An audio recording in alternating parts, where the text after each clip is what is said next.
বঙ্গোপসাগরে তৈরি হয়েছে এক শক্তিশালী ঘূর্ণিঝড় মন্থা। ইতিমধ্যেই এর প্রভাবে উত্তাল হয়ে উঠেছে সমুদ্র।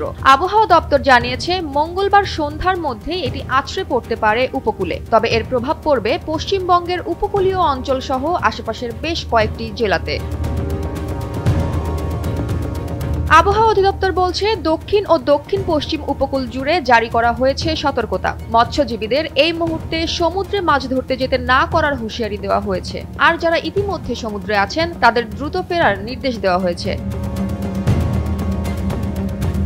এই ঘূর্ণিঝড়ের উৎপত্তি মূলত বঙ্গোপসাগরের মধ্য ও দক্ষিণাঞ্চলে। ধীরে ধীরে এটি শক্তি সঞ্চয় করে এগিয়ে যাচ্ছে উত্তর পশ্চিম দিকে, যার মানে দাঁড়ায় মন্থার গন্তব্য ভারতের অন্ধ্রপ্রদেশের কাকিনাড়া উপকূল। এছাড়াও পশ্চিমবঙ্গ ও বাংলাদেশের উপকূলীয় অঞ্চলেও এর প্রভাব পড়বে বলে জানা গেছে।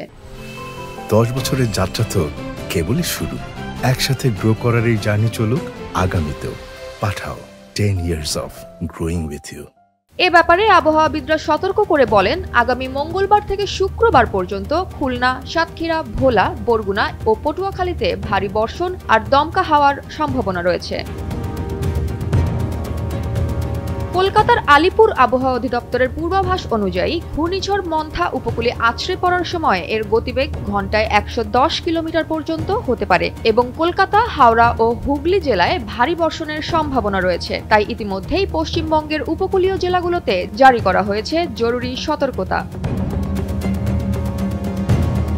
নদীর পানি বেড়ে ফসলি জমি ক্ষতি হওয়ার আশঙ্কা থাকায় কৃষকদের উদ্দেশ্যে সতর্কবার্তা জারি করে আবহাওয়া অধিদপ্তর জানায়, পাকা ফসল থাকলে এখনই ঘরে তুলে ফেলুন, কারণ বাতাসের গতিবেগ এবং অতিবৃষ্টির কারণে হতে পারে বড় ধরনের ক্ষয়ক্ষতি। তবে সবচেয়ে বড় প্রশ্ন এখন, মন্থার গতি ঠিক কোন দিকে মোড় নেয় তা নির্ভর করবে আগামী 24 ঘন্টার ওপর। এ ব্যাপারে আবহাওয়াবিদরা বলছেন, ঘূর্ণিঝড়ের গতিপথ যদি সামান্য উত্তর পূর্বে সরে যায় তাহলে বাংলাদেশ উপকূলেও পড়তে পারে এর সরাসরি প্রভাব। জয়া হাসান, NPB।